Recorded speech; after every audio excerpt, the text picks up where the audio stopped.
ठीक है जी। तो हम यहाँ सच्चाई की बात कर रहे हैं। तो उसमें फिर ये होता है कि अरे ये तस्वीर उन्हीं की होगी, उन्हीं की होगी, दुर्गा मैया की। अरे ये तस्वीर तो उनकी है, क्या कहते हैं वो, मीराबाई की। वो बीणा बजाती थी, मीराबाई थी, वो भक्त थी वहाँ, राणा की महारानी। यानी कि जो पीढ़ी, जो बिल्कुल अगली पीढ़ी हो गई है ना, वो अंदाजे लगाती है कि ये चीज़ होगी, ये चीज़ होगी।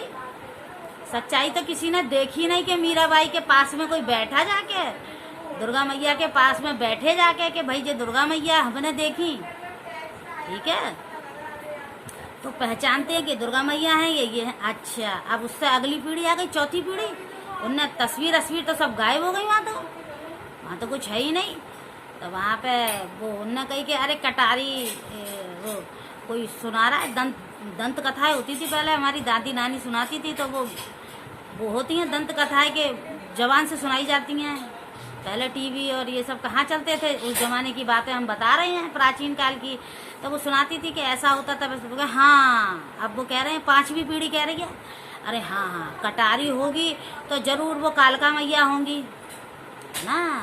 और अगर वो होगी, नंदी की सवारी होएगी, तो वो शिव जी होंगे। मन ही मन से सोच रहे हैं, वो शिव जी होंगे, ऐसे है ना। तो अब क्या हो रहा है, ये कलयुग चल रहा है, तो यहाँ पे प्रतीक पे जो है कार्य हो रहे हैं, कहीं ना कहीं से तो होंगे ही। अब शनि महाराज जी ऐसे तो आने जाएंगे, कौआ पे बैठ के आ गए भैया तुम्हारे घर में, अरे भाई हम आ गए, आ भी जाएंगे तो कोई पहचानेगा नहीं, कहेंगे जाने कौन आ गए, है ना भाई। इतनी सच्ची भक्ति किसी की नहीं है। आज के जमाने में कलयुग है, अरे कहाँ से आएंगे, हमें सपना दिखाई दे रहा होगा, आंखें खोलेंगे बंद करेंगे, सच्ची के आ गए। तो अब वो कहते हैं जब कलयुग है, जब झूठ का जमाना चल रहा है, तो हम जाके भी हम क्या करेंगे, बात यह जाती है ना। तो हम जाके भी क्या करेंगे भाई। इसलिए प्रतीक पर कार्य चल रहा है कि यदि ऐसा हो रहा है तो इसका कारण ये है। अगर ऐसा हो रहा है, क्योंकि मतलब कि जो है पूरे ब्रह्मांड में 86 लाख योनियां हैं, 86 लाख योनियां। किसी ने देखी? नहीं देखी। तो जब 86 लाख योनियों में जब हम उनमें विचरण कर लेते हैं, उनमें जिंदगी जी लेते हैं, उतने जीवन गुजार लेते हैं, तब हमें मानव योनि प्राप्त होती है। तब हम बुद्धि हमें मिलती है, ये शरीर मिलता है हमें। और इस शरीर में रह के जब बुद्धि मिल गई, तब भी हम ईश्वर को प्राप्त ना कर सकें, तो हम तो उस सुअर से भी बेकार है। अब हमें कहना पड़ रहा है, जो कीचड़ में सुअर रहता है उससे भी हम बेकार हैं, क्योंकि उसका तो जीवन, उसे तो ज्ञान ही नहीं दिया भगवान ने। हमें तो बुद्धि दी है, फिर भी हम ईश्वर की प्राप्ति ना कर सकें 86 लाख योनियों के बाद, तो हम तो बिल्कुल बेकार हो गए, मानव जीवन बेकार हो गई।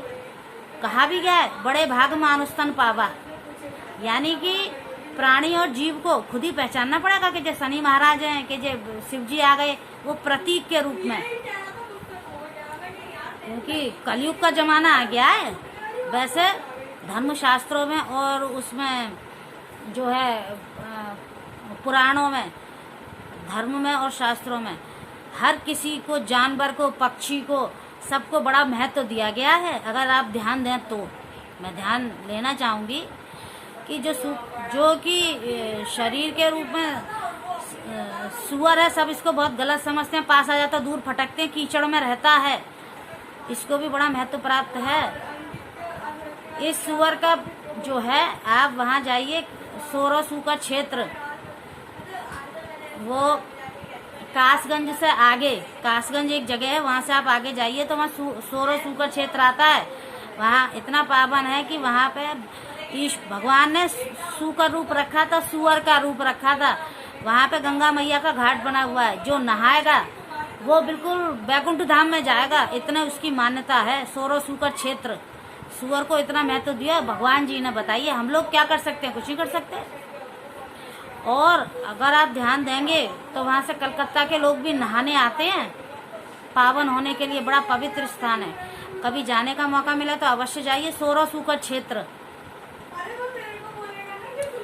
तो अब जैसे कि ये हाथी होते हैं, अब हाथी बताइए सवारी है ना, विष्णु जी की सवारी कौन है? हाथी है। गज है। और वो देखिए जरा, शिव जी की सवारी नंदी है, यानी जितनी भी पशु पक्षी हैं उनको भी कितना महत्व दिया गया। जरा सोचिए, दिमाग से बुद्धि दी है भगवान ने, तो भगवान ने तो सबको महत्व प्राप्त। अच्छा चलो हम उस पे आ जाते हैं, ये इस पे आ जाते हैं, हम प्रकृति पे आ जाते हैं। जितने भी पेड़ हैं सबको महत्व दिया है। पीपल का वृक्ष, नीम का वृक्ष, अमरूद का वृक्ष, सबको, और सब देवी देवताओं के पूजन में काम आते हैं कि ये फल चढ़ा दो तो ये हो गया, वो फल चढ़ा दो तो वो हो गया। अन्न है, हर चीज का महत्व है ईश्वर के दृष्टि में, लेकिन हम लोगों की दृष्टि में कहाँ है। हम लोग तो किसी चीज का कोई महत्व करते ही नहीं है, बस अपना ही अपना करते रहते हैं, ठीक है ना। तो ये सब चीज है, भगवान ने तो सबको ही महत्व दिया है। तो 86 लाख योनियों के बाद जब हमें मानव देह प्राप्त होती है तो हमें ईश्वर को तो अवश्य प्राप्त करना चाहिए, है ना। ये तो बहुत बड़ी बात हो गई। तो अब आज के लिए बस इतना ही, क्योंकि ये तो कहीं समाप्ति है ही नहीं, बाकी का अगली सीरीज में। धन्यवाद।